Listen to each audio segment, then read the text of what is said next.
Pourquoi se battre pour son futur? Une fois qu'il nous a pardonné et purifié de notre passé, Dieu donne aussi la force de nous battre pour notre avenir.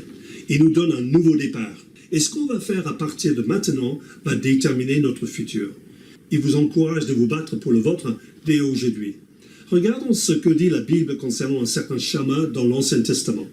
Après lui, on parle des vaillants guerriers qui se battaient avec David contre des ennemis d'Israël, venait Shamma, fils d'Agué, d'Arar. Les Philistins s'étaient rassemblés à Létchi.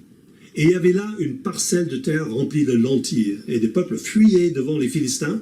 Et Shamma se plaçait au milieu du champ et le protégea. Et battit les Philistins. Et l'Éternel opéra une grande délivrance. Alors on pourrait se poser la question, pourquoi se battre pour un champ de lentilles? Parce que chaque parcelle de terre a été donnée aux familles d'Israël. C'était leur héritage. Et nous n'avons pas besoin de nous battre, nous, pour notre héritage, car nous sommes co-héritiers avec Christ. Mais on doit se battre pour que l'ennemi ne nous dépossède pas de notre héritage présent et futur. On sait qu'aujourd'hui, que nous n'avons pas à combattre contre la chair et le sang, comme dit Paul, mais contre des dominations, contre des autorités, contre des princes de ce monde de ténèbres, contre des esprits méchants dans les lieux célestes. Avez-vous des adversaires, des proches, des mauvaises habitudes, des mauvaises réflexions, qui veulent vous séparer de Dieu et de ses promesses d'une future avec lui? Ils sont à l'œuvre et sont bien plus forts que vous. En plus, ils nous sont invisibles, à moins que l'Esprit de Dieu nous ouvre les yeux. Shamma n'était pas de ceux qui fuyaient devant l'ennemi. Ce n'est pas parce que tout le monde fuyait qu'il devait faire comme eux. D'abord, son nom est similaire à Shamma. Dieu est là. Dieu est avec nous dans notre situation. Ce qui démarque souvent des chrétiens est leur capacité d'agir au milieu des batailles de ce monde. La présence de son esprit nous donne la force d'agir. Connaissez-vous l'histoire de Croix-Rouge? À l'époque, lorsqu'un soldat était blessé pendant une bataille, on le laissait mourir sur place, car on n'avait ni médicaments, ni logistique, ni même l'idée de lui porter secours.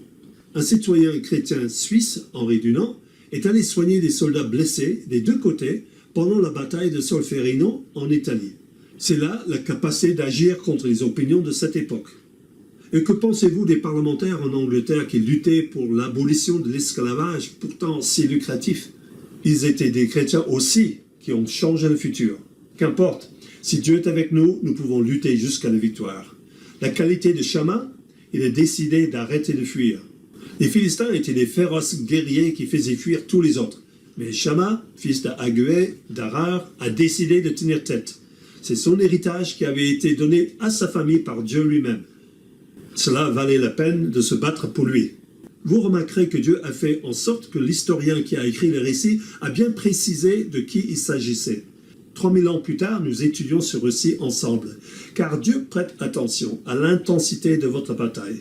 Il vous connaît par votre nom, il connaît votre futur, et les exploits des siens sont écrits dans les annales des cieux.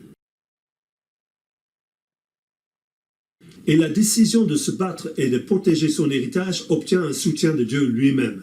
Et l'Éternel opéra une grande délivrance. Donc à chacun sa bataille. Mais nous avons aussi son esprit pour nous aider. L'exécuteur de sa parole est puissant. Pour nous, sa parole est notre épée. Prenez l'épée de l'esprit qui est la parole de Dieu. L'ennemi a déjà été battu parce qu'il s'est passé sur la croix. Le Fils de Dieu a paru afin de détruire les œuvres du diable. Si vous ne le croyez pas pour les circonstances que vous vivez actuellement, comment pouvez-vous lui faire confiance pour votre salut? Notre Dieu est juste en train de nous former au combat. Car si vous pouvez gérer avec les armes spirituelles des petites situations, il vous en confiera de plus grandes.